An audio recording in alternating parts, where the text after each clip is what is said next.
최근에 여러분들 편지를 받아보신 적이 있습니까? 저는 편지에 대한 여러 가지 좋은 추억들이 많은데 두 가지가 떠올랐습니다. 첫 번째는 예전에 아내와 만났을 때 연애 편지를 쓸 때입니다. 벌써 한 20년 정도 됐더라고요. 근데 그때 좀 제가 미쳐가지고 편지를 좀 많이 썼습니다.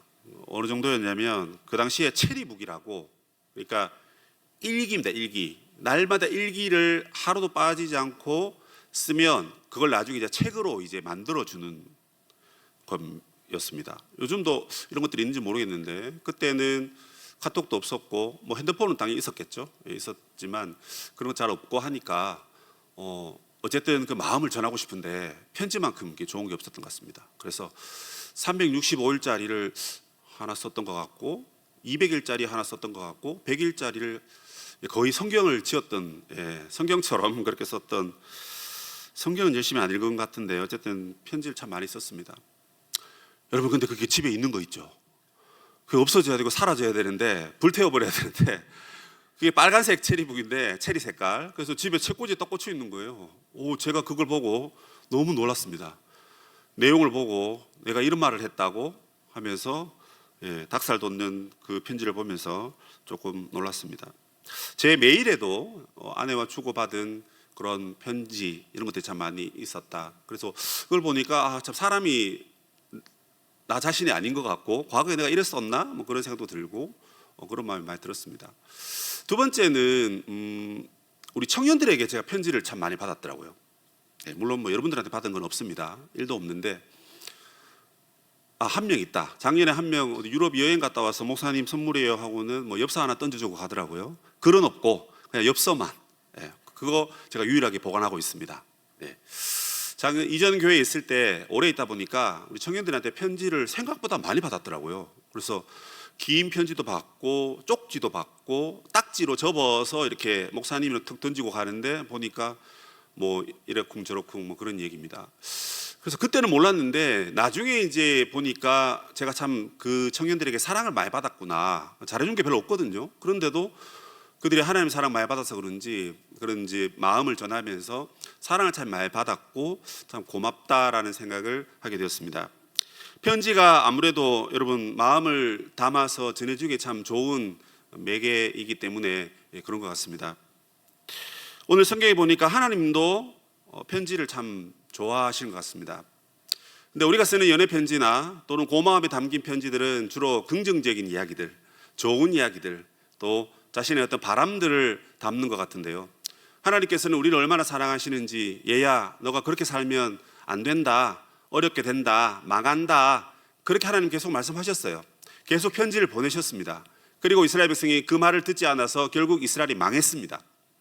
포로로 잡혀갔고 나라를 잃어버렸고 삶의 터전이 송두리째 뽑혀버리는 그런 절대절명의 절망의 시간을 지금 보내고 있습니다.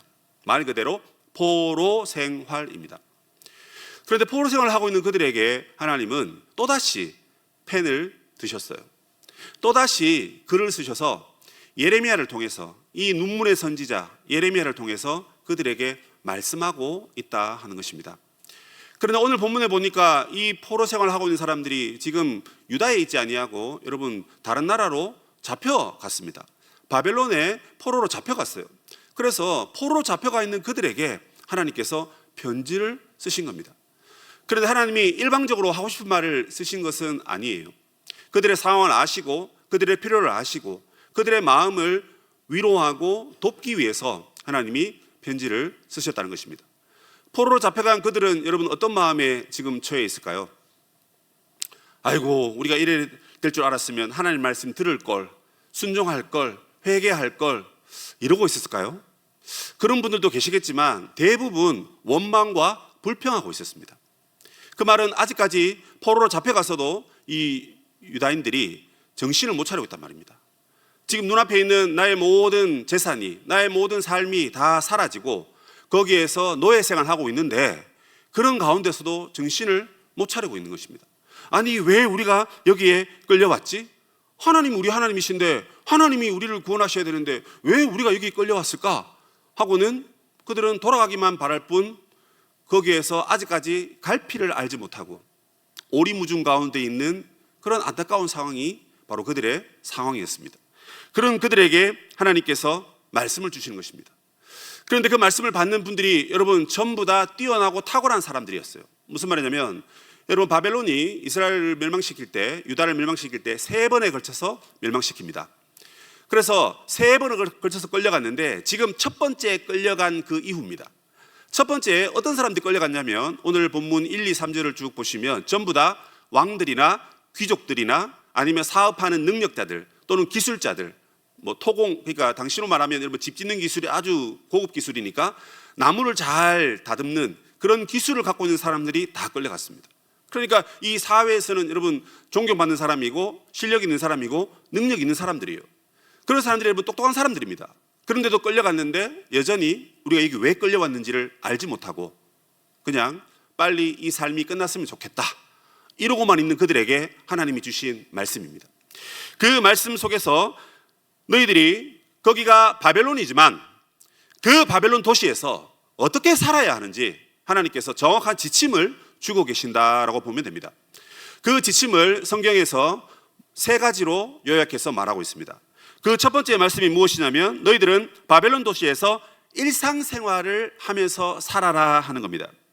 오늘 본문 5절에 보시면 이렇게 되어 있습니다. 너희는 집을 짓고 거기에 살고 그리고 텃밭을 만들고 열매를 먹어라. 자, 여러분 포로로 잡혀왔습니다. 거기서 살고 싶은 마음이 없어요. 다시 고향으로 돌아가고 싶습니다. 고향의 모든 건물이 무너지고 불타고 또 모든 밭은 이미 농사 짓기에는 어려운 그런 땅이 되었다 할지라도 내가 살고 싶은 것은 내 고향이고 예루살렘이지 굳이 이 바벨론에 와서 나는 살고 싶지 않다 이 생각을 하고 있는 그들에게 하나님 이렇게 말씀하시는 것입니다.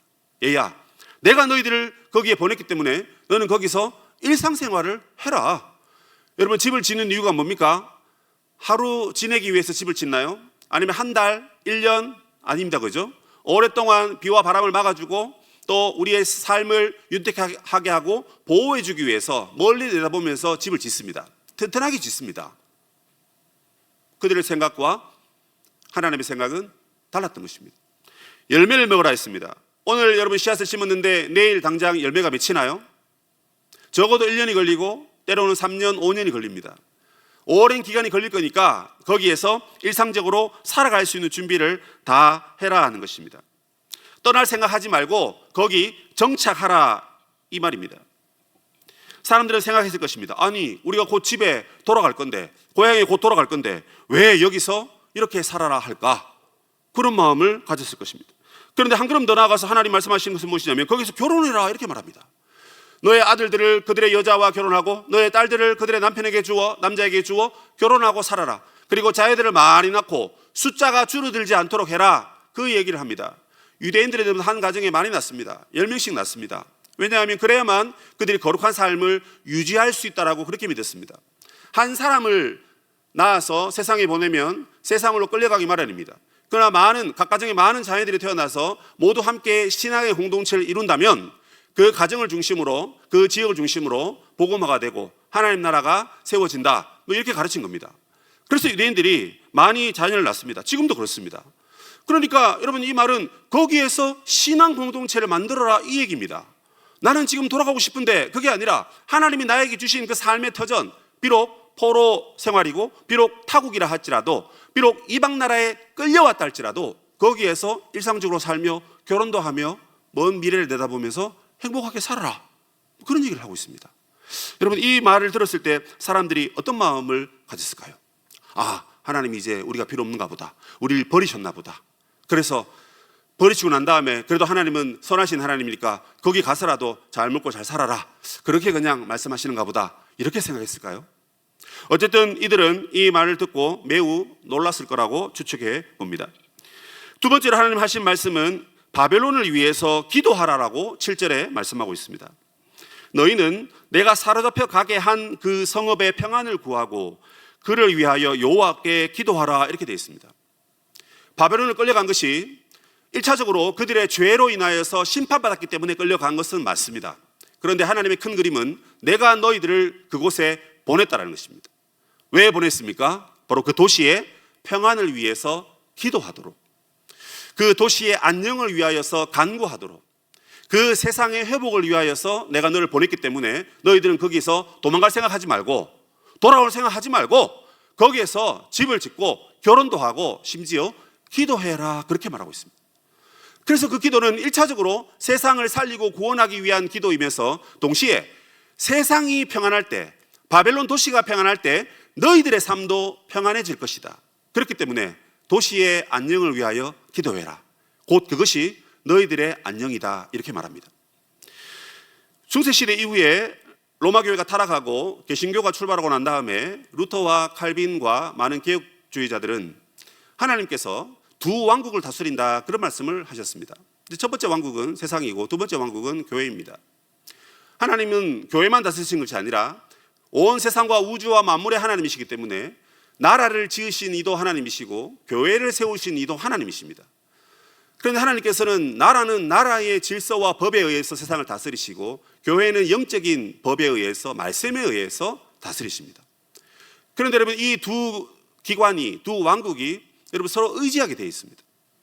교회는 국가를 위해서 기도하고 국가는 교인들의 평안한 삶을 위해서 자주국방을 하고 그리고 전쟁이 일어나지 않도록 힘을 기르고 백성들이 질서 있게 살아갈 수 있도록 그렇게 나라를 통치하고 다스려야 했단 말입니다. 이 말씀을 오늘 이 말씀에서도 우리가 알 수 있는 것입니다. 왜 우리가 세상을 위해서 기도해야 됩니까? 왜 우리가 정치 위정자들을 위해서 기도해야 됩니까? 세상에 평화가 임할 때 우리가 안정적으로 신앙생활을 할 수 있기 때문에 그렇습니다. 적어도 80년, 100년 전에는 이 땅에는 다른 나라 백성들이 들어와서 마구잡이로 우리나라를 짓밟던 그런 시대였습니다. 그때도 분명 여기에 많은 청년들이 앉아 계셨던 것과 같이 많은 이 땅에 젊은이들이 있었을 것입니다. 근데 그들에게는 진정한 자유가 없었기 때문에 일단 나라부터 되살리고 보자. 아니, 나라가 힘이 없는데 무슨 내가 돈을 벌고 내가 결혼을 하고 내가 잘 먹고 잘 사는 게 무슨 이유가 있을까 해서 그들은 모든 미래를 다 포기하고 독립, 나라를 세우는 일에 목숨 바쳐 일했던 많은 순국 열사들이 있는 줄로 압니다. 그 후손들이 바로 저와 여러분인 것이죠. 그래서 세상에 평화가 임할 때 교회도 안정적으로 신앙생활을 할 수 있기 때문에 기본적으로 우리는 나라와 민족을 위해서 늘 기도해야 한다는 것을 오늘 이 말씀을 통해서 간접적으로 알 수가 있는 것입니다. 그래서 하나님께서 이스라엘 백성들을 저 멀리 바벨론 땅으로 잡혀가게 하신 것은 바로 그 도시의 평화와 안녕을 위해서 하나님 그렇게 하셨다 하는 그런 하나님의 큰 그림을 오늘 이 말씀을 통해서 다시 한번 알 수 있는 것입니다. 그리고 하나님께서 세 번째, 너희들이 거기서 살 때 어떻게 살아야 되느냐라고 말씀하신 것은 8절과 9절입니다. 8절 9절 말씀을 우리 한 목소리로 읽어봅시다. 시작. 만군의 여호와 이스라엘의 하나님께서 이와 같이 말씀하시니라. 너희 중에 있는 선지자에게와 점쟁이에게 미혹되지 말며 너희가 꾼 꿈도 고지 듣지 말라. 내가 그들을 보내지 아니하였어도 그들이 내 이름으로 거짓을 예언함이라. 여호와의 말씀이니라. 당시에 거짓 선지자들이 많이 활동을 했습니다. 그 선지자 이름은 하나냐입니다. 하나냐가 말한 것은 무엇이냐면 사람들이 듣기 좋은 얘기를 했습니다. 사람들이 듣기 좋은 이야기가 뭘까요? 괜찮다, 괜찮다. 야, 조금만 참아봐. 하나님께서 곧 너희들을 예루살렘으로 돌려보내실 거야. 그 얘기를 하나냐가 했단 말입니다. 분명히 지금 하나님의 목적이 있고 또 우리의 잘못이 있기 때문에 여기 잡혀와서 지금 살고 있는데 하나냐는 사람들이 듣기 좋은 얘기를 했다는 것입니다. 그래서 28장에 가보니까 정확하게 하나냐는 너희들이 2년 후에 다시 돌아가게 될 거다, 그런 얘기를 한 겁니다. 그러니까 여러분, 집을 지어라 했을 때 2년만 살면 됩니다. 열매를 먹어야 되는데 밭을 일굴고 경작을 많이 할 필요가 없습니다. 2년 동안만 먹고 살면 되니까 이제 머리를 막 굴리겠죠, 그죠? 그러면서 아이고 왜 빨리 시간이 안 가냐 하면서 원망불평만 하고 있었을 것입니다. 그런데 하나님 이렇게 말씀하십니다. 내가 그 선지자들을 보내지 않았다. 그들은 지금 자기들의 말을 하고 있고 너희들이 듣고 싶어하는 그 얘기를 하고 있다. 그래서 2년 만에 돌아간다고 했는데 아니다. 나는 너희들을 70년 동안 그곳에서 포로 생활을 하게 한 뒤에 돌려 보낼 거다, 이렇게 되어 있습니다. 한 세대가 여러분 20년에서 30년 잡습니다. 70년이면 두 세대가 넘는 겁니다. 내가 결혼을 하고 나중에 자녀를 낳았는데 자녀가 결혼해서 손자가 탄생했습니다. 그 손자와 함께 신앙생활을 하는 그 나이가 될 때에 그 땅에서 돌아갈 거다, 그렇게 얘기한 겁니다. 그렇기 때문에 70년이 되려면 아직 까마득하다. 어쩌면 70년 되기 전에 너네들이 먼저 죽을지도 모른다. 그렇기 때문에 지금 당장 돌아가는 거 꿈도 꾸지 마라. 때문에 당장 돌아갈 거다라고 말하는 그 거짓 선자의 말들을 듣지 말고 내 말을 듣고 반복해서 지금 계속 여호와의 말씀이니라 여호와의 말씀이니라 그 얘기를 하고 있어요. 그래서 하나님의 말씀을 잘 분별하고 미혹되지 말고 하나님 말씀하는 대로 거기에 정착하고 그리고 그 도시를 위해서 기도하는 것이 내가 너희들을 보낸 이유이고 너희들이 살 길이다 그 얘기를 하셨습니다. 이 세 가지 내용의 편지를 들었던 이 이스라엘들의 백성들의 마음이 여러분 어땠을까요? 아니 왜 우리가 지금 여기서 고생하고 있어? 아니 우리가 우리 자녀와 우리 자신을 위해서 기도하는 것도 시간이 모자란데 무슨 저 바벨론을 위해서 기도하라고? 저들이 우리를 끌고 왔잖아. 저들이 우리 아버지 어머니를 죽이고 우리 가족을 이렇게 고생시키고 있는데 왜 우리가 저들을 위해서 기도해야 돼? 그리고 하나님과 같은 선지자들은 우리에게 희망 섞인 말을 해주고 있는데 왜 그들의 말을 듣지 말라고 하는 것이지? 오히려 70년 동안 고생한다 그 말이 저주 섞인 말이 아니야? 2년 후에 돌아간다는 그 말이야말로 복음이고 복된 소식인데 그 말을 하는 선지자의 말을 듣지 말라고? 도대체 이게 무슨 뜻이야? 하면서 많은 사람들이 갸우뚱했을 것입니다. 그런데 저는 이 말씀을 보면서 그런 생각을 하고 있는 이 포로 생활하는 이스라엘 백성들에게 하나님이 왜 그들을 그곳으로 이끌고 가셨냐 하는 그 답을 두 가지로 설명해 드리고 싶습니다. 그 하나는 우리 자신을 위한 것이고 그 하나는 바로 세상을 위한 것입니다. 먼저는 우리 자신을 위한 하나님의 계획입니다. 그것은 바로 이스라엘의 영적 각성과 그들의 정화된 삶, 또 그들이 다시 한번 부흥의 때를 맞이하게 하시려고 하나님이 포로 생활로 끌고 가셨다 하는 것입니다. 하나님께서 그들을 바벨론에게 보내신 이유는 더 쉽게 말해서 고난의 시간을 통해 훈련받고 연단받게 하려고 그곳에 데려갔단 말입니다. 여러분, 우리가 여러분 세상을 살아가면서 힘든 일이 올 수 있습니다. 어려운 일이 올 수 있어요.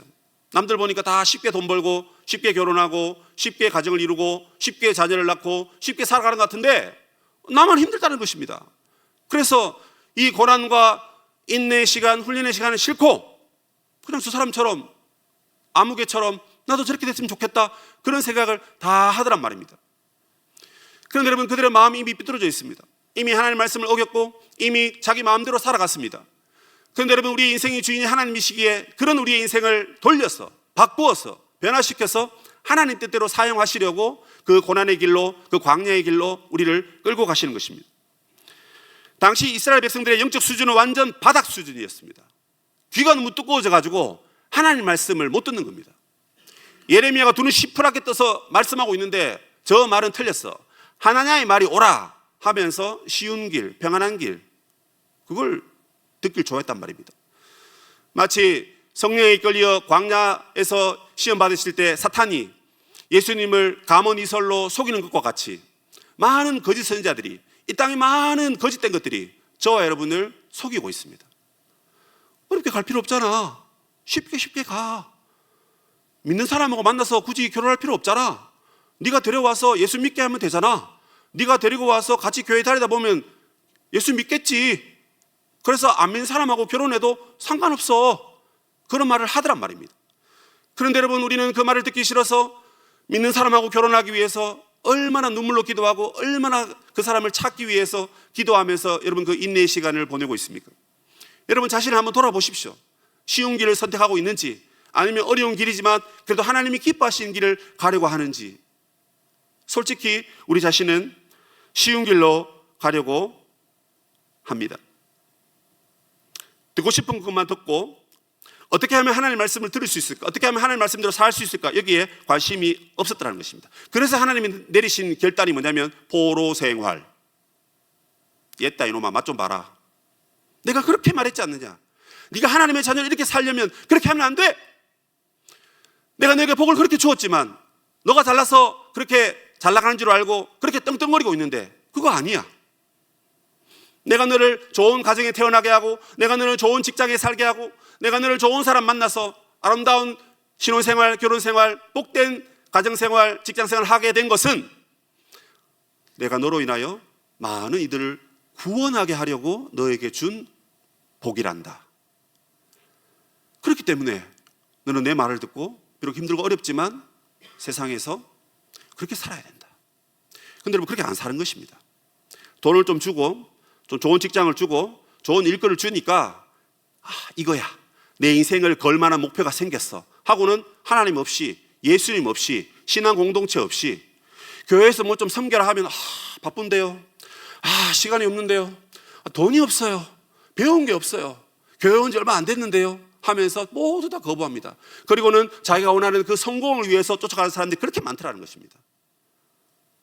근데 그렇게 살아가는 자들에게 하나님은 저 멀리 끌고 가셔서 포로 생활을 하게 하시는 겁니다. 깨달아라는 것이죠. 그 포로 생활을 통해서 유대인들은 세 가지를 깨닫습니다. 첫 번째, 신앙의 성숙과 내면화가 중요하다는 것을 알게 됩니다. 그전에는 자기들이 선민이라 하니까, 하나님 택함받은 백성이라 하니까 어깨에 그냥 힘이 딱 들어간 거예요. 가만히 있는데 하나님 우리를 선택했답니다. 그럼 우리가 좀 잘났기 때문에 선택했지 않을까? 이런 생각을 하면서 신앙의 내면화가 아니라 신앙의 외면화에만 치중했단 말입니다. 회장이 돼야 되고 차행 인도를 하고 꿈도 섬김을 하고 뭔가 좀 삐까뻔쩍한 자리에 서면 남들이 다 와, 믿음 좋다, 믿음 좋다, 믿음 좋다 이렇게 칭찬하니까 신앙의 외형적인 모습을 보이는데 급급했다는 말입니다. 그런데 포로 생활을 하면서 고난의 시간을 보내면서 이게 아니구나, 이게 보이는 게 이게 중요한 게 아니구나. 보이는 게 중요하긴 한데 겉모습이 중요한 게 아니라 이 속이 중요하구나, 속이. 겉으로는 하나님 하나님 하면서 손 붙들고 기도하고 하나님 앞에 찬양하고 손 들고 하나님께 나아갑니다. 그런데 속으로는 하나님을 경외하는 마음이 없습니다. 내 마음과 뜻과 힘과 정성을 다하여 너의 모든 인격을 다하여 하나님을 섬기라 했는데 손을 들고 찬양을 하지만 내 마음에는 하나님을 경외하는 마음이 없더란 말입니다. 얼른 빨리 예배가 끝나고 나는 빨리 세상에 가서 돈을 벌고 성공하고 거기에서 인정받는 그런 사람으로 살고 싶다. 그래서 우리 가정은 가난했지만 나는 부자가 되고 싶다. 그렇게 말은 하지 않지만 내 속에는 그런 나를 위로하면서 나에게 당근을 주고 나에게 힘을 주면서 너는 할 수 있어, 세상에서 버틸 수 있어, 조금만 더 버텨, 그러고 있더란 말입니다. 그런데 이 포로 생활을 통해서 신앙의 성숙, 내면화, 성령의 열매를 맺으면서 속 사람이 여러분 바뀌어지더라는 것입니다. 또 하나는 무엇이냐면 그들이 종교 공동체를 유지하기 시작했다는 말입니다. 포로로 잡혀가면서 여러분 일어난 일이 뭡니까? 예루살렘의 성전이 무너졌습니다. 이스라엘 백성들은 유월절, 오순절, 초막절 때 다 성전에 가서 하나님 앞에 예배를 드렸습니다. 성전에 가서 하나님 앞에 얼굴을 보여야 됩니다. 가장들이 다 가야 됩니다. 가족의 대표로 가서 예배를 드립니다. 그래서 성전에 항상 모여서 하나님을 예배하고 은혜를 받고 그렇게 살아갔다란 말입니다. 그런데 하나님이 나라를 멸망시키시니까 성전이 무너졌어요. 예배할 장소가 사라져 버렸습니다. 어디 가서 예배해야 됩니까? 그래서 그들의 삶 가운데 변형되고 발전된 것이 바로 회당 중심의 문화입니다. 이스라엘 백성들은 어느 지역에 가서 10명만 있으면요, 10명이 모여서 회당에서 말씀을 읽고 나누면서 서로 교제합니다. 그것이 예수님 시대까지 쭉 이어졌습니다. 이게 지금 여러분 BC 600년경에 일어난 사건이니까 예수님이 여러분 AD 아닙니까? 그럼 벌써 600년 이후에도 이 문화가 계속 이어져 갔다는 것입니다. 중요한 사실은 이스라엘 백성들이 두 번의 포로 생활을 거치면서 북이스라엘 멸망과 남유다의 멸망을 거치면서 신앙 공동체가 있어야 된다. 신앙 공동체로 모여야 된다.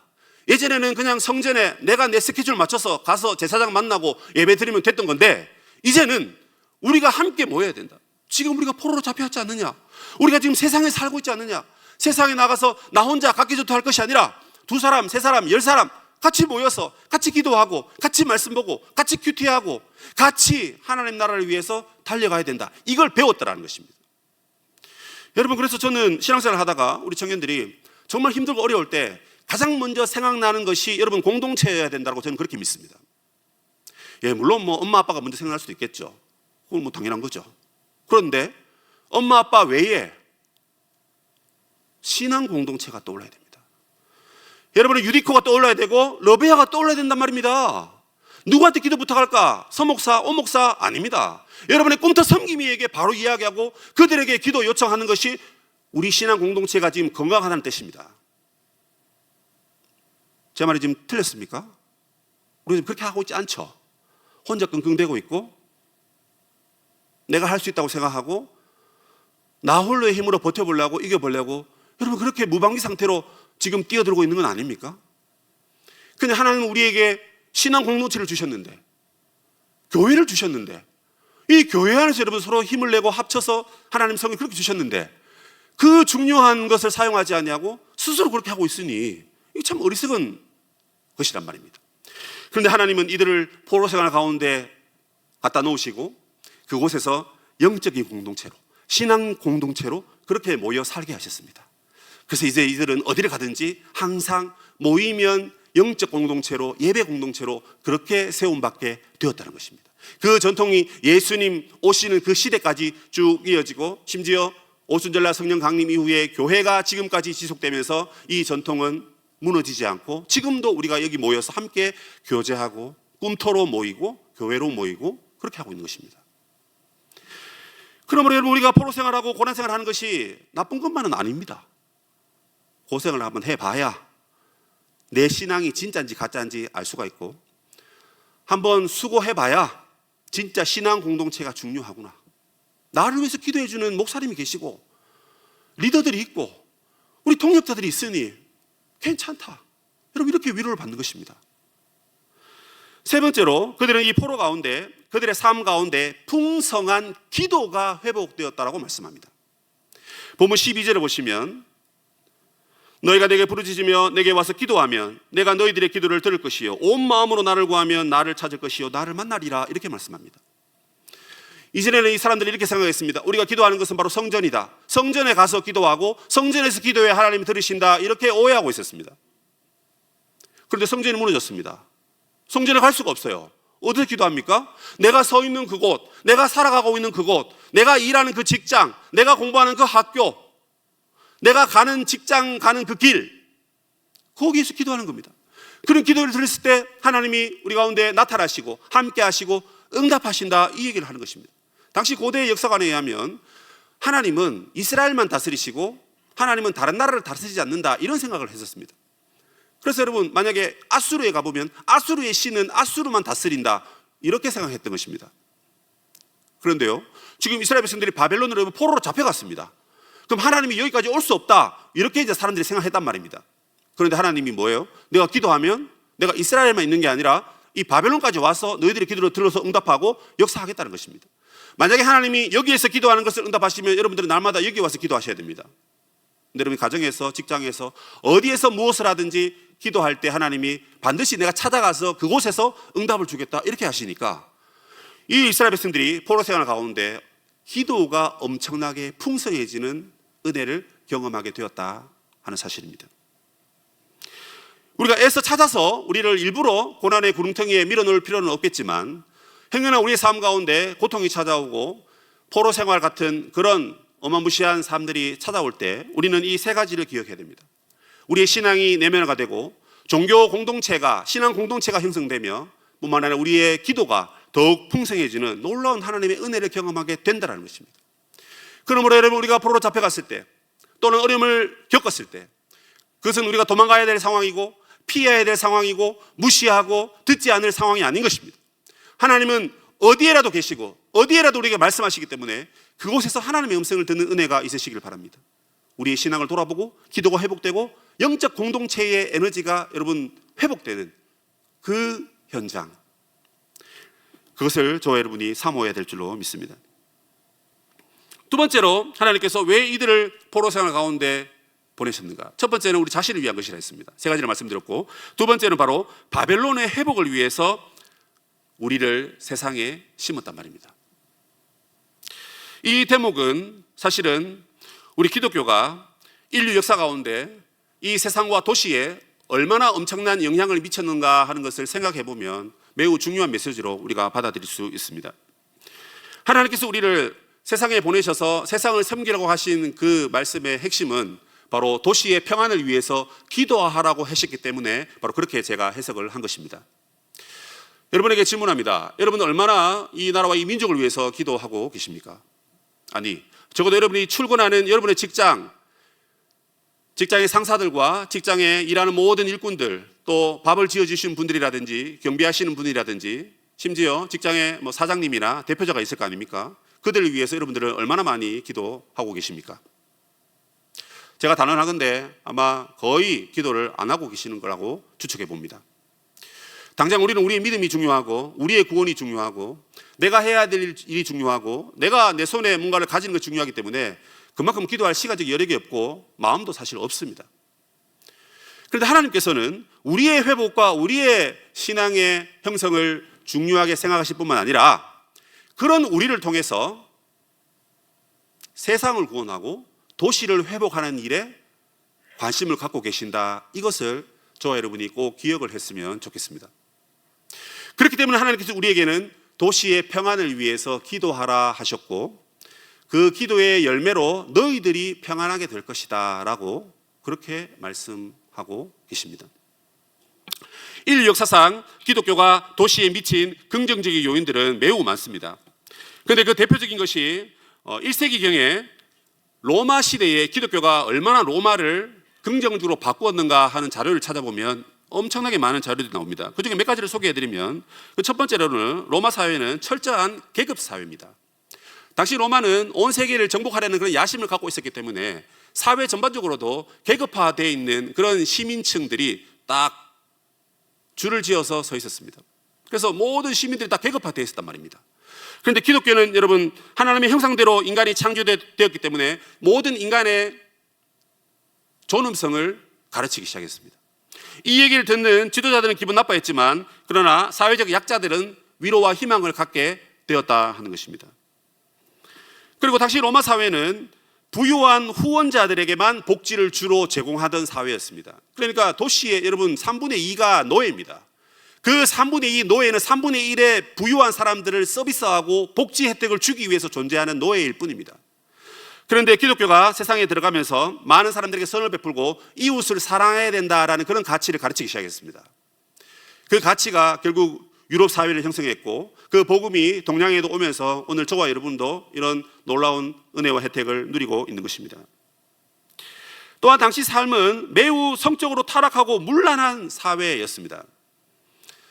남성 중심의 사회였기 때문에 기가는 여성을 겁탈하거나 성적으로 그들을 괴롭히는 것이 큰 문제가 되지 않았던 사회입니다. 더군다나 그 사람이 계급이 높고 힘이 있고 돈이 있다면 모든 것을 물질로 해결할 수 있었던 그런 사회인 것입니다. 그런데 성경은 우리에게 윤리적 삶과 도덕적 가르침을 매우 중요하게 가르치고 있습니다. 한마디로 말해서 도시를 정화하고 거룩한 사람으로, 거룩한 백성으로 살아야 된다.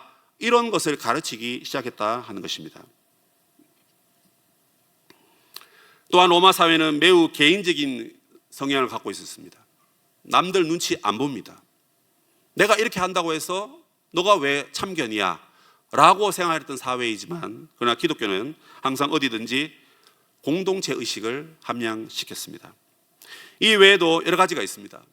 내세에 대한 소망을 주고 그리고 이 땅을 떠났어도 하나님 나라가 있다라는 희망을 주기 시작했습니다.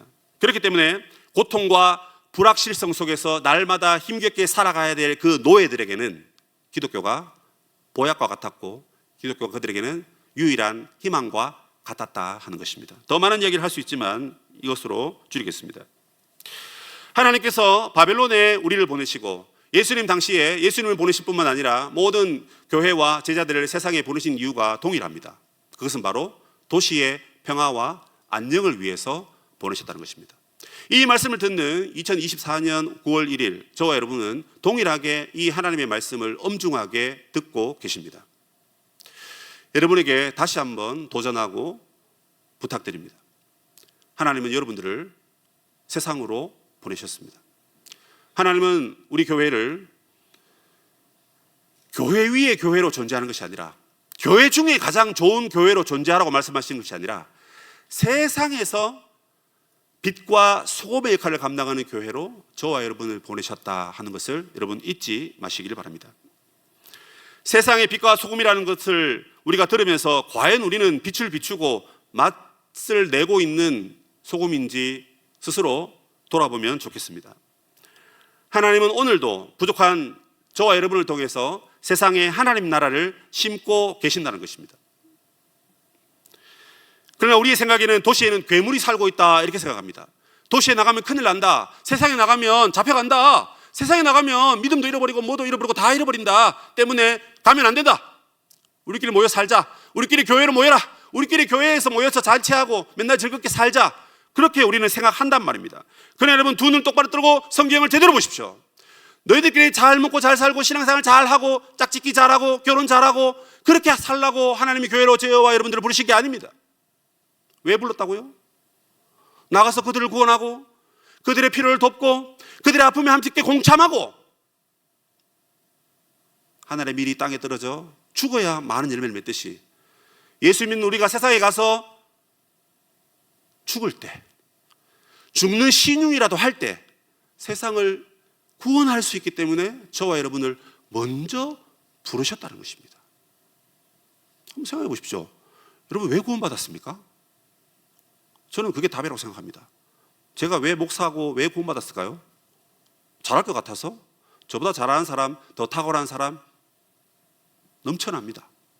가장 무익하고 가장 부족한 게 제 자신인 걸 저는 압니다.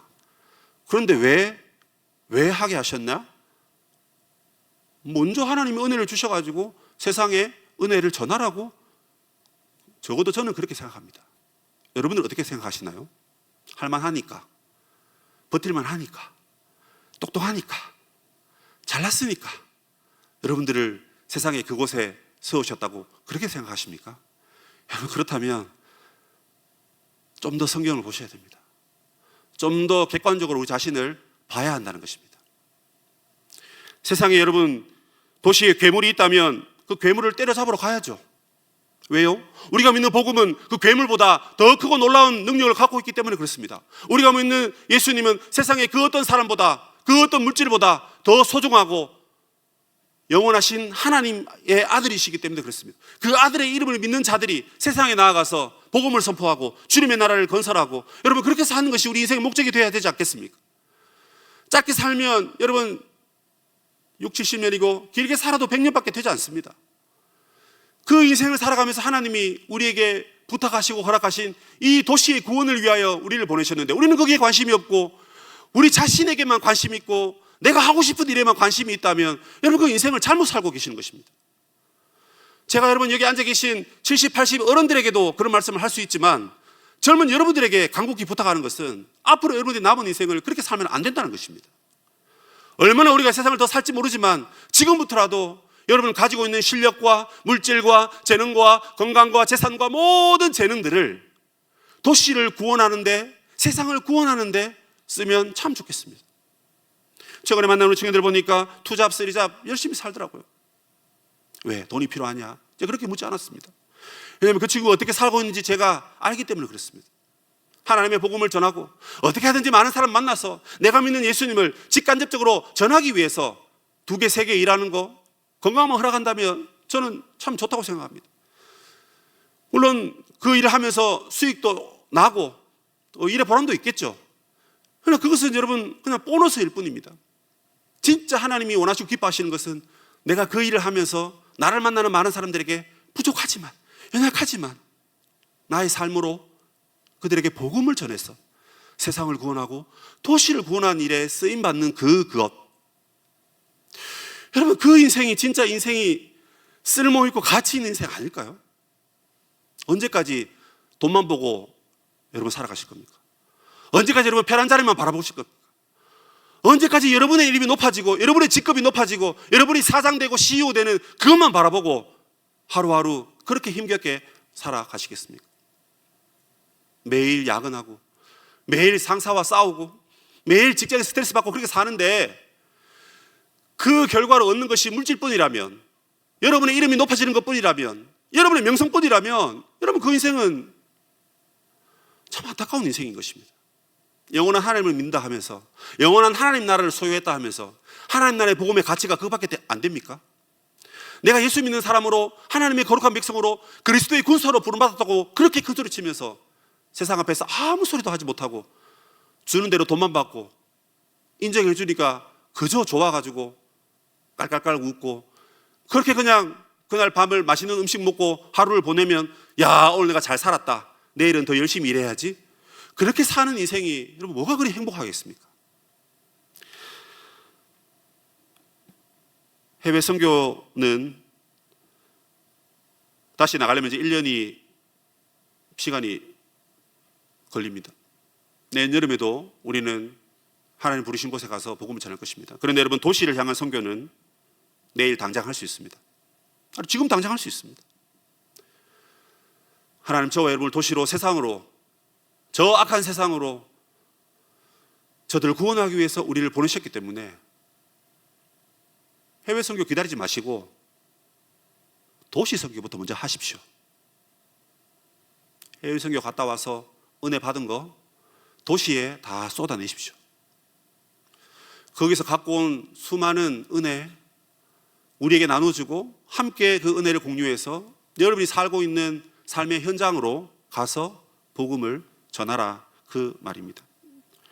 그러므로 이제 저와 여러분은 세상으로 가야 됩니다. 여러분, 학교로 가야 되고요, 직장으로, 일터로, 가정으로 들어가셔야 됩니다. 그들의 인생에 간섭하는 것은 지탄을 받을 수 있겠지만 관심을 갖는 것은 저는 타당하다고 생각합니다. 물론 그들이 싫어하겠죠. 하지만 예수 그리스도의 심장을 가진 여러분들이 그들의 영적 필요를 알아보고 그들의 관심을 가지고 예수의 사랑을 흘려보내고 여러분 공급해주는 그런 수호천사가 저와 여러분이 되어야 할 줄로 믿습니다. 구체적으로 어떻게 하면 좋을까요? 첫 번째는 내가 섬겨야 될 도시에, 세상에 그 대상이 누군지를 여러분 고민을 하셔야 됩니다. 당장 직장생활을 하면서 늘 부딪히는 그 암흑에 그 사람 너무 믿고 싫은데 왜 하나님이 그 사람과 함께 일하게 하셨을까? 그 사람 구원하러 가는가 보다. 그 사람에게 예수의 사랑을 보내주라고, 그 사람을 품으라고 나를 거기 보내셨구나. 여러분 그렇게 받아들여야 됩니다. 안 그러면 여러분들이 여러분의 힘으로 더 좋은 직장 가보세요. 그건 어려움 없는 곳으로 여러분들이 여러분 인생을 설계해서 한번 끌고 가보란 말입니다.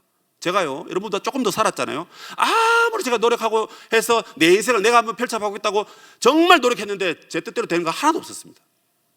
그때 바로 손 들었습니다. 내가 내 인생 걱정하는 것보다 하나님이 인도하시는 데 가는 것이 제일 가성비도 좋고 제일 속 편하고 제일 마음 편하다. 그래서 저는 걱정이 별로 없어요. 왜? 하나님이 주시면 먹고 안 주시면 안 먹고 가라면 가고 안 보내시면 안 가고 그런 마음입니다. 그러다 보니까 목사님 T 아니에요? 이러는데 저 엄청 F거든요. 안 믿네요, 그죠? 그 T가 여러분 믿음 때문에 T가 생긴 거예요, 제 안에. 괜찮습니다. 왜? 하나님께 다 맡겼기 때문에. 그래서 그 대상이 누군지 먼저 생각해 보란 말입니다. 두 번째로, 그들의 영적인 필요와 영적인 성장을 위해서 내가 무엇을 도와야 될지를 찾으란 말입니다. 대상이 생겼으면 그 대상에게 무엇이 필요한지 여러분 가서 도와주라는 거예요. 말동무가 필요하면 가서 말동무가 돼주란 말입니다. 밥 먹을 사람이 없으면 가서 밥 사주고 아니면 얻어먹으면서 함께 먹으면서 교제하란 말입니다. 그들의 인생 고민거리가 있으면 내가 상담사는 아니지만 가서 들어주란 말입니다. 여러분 무시하지 말고 필요를 알고 채워주는 게 진정한 성님 아닙니까? 부탁해서 물어서 도와줄 수도 있는데 내가 보니까 저 친구 이게 필요한 것 같다, 이 사람 이게 필요한 것 같다, 그래서 물어보고 필요하면 내가 좀 도와줄 수 있는데 도와줄까? 하고는 가서 다가가란 말입니다. 여러분 머뭇거리지 말고 내가 내 이름으로 가는 게 아니라 예수의 이름으로 가는 겁니다. 하나님의 이름으로 가는 겁니다. 하나님 우리를 바벨론으로 보내시고 세상으로 보내시고 로마로 보내시고 저 악한 세상을 보내셨는데 하나님 뒤에 계시는데 뭐가 그렇게 두렵습니까?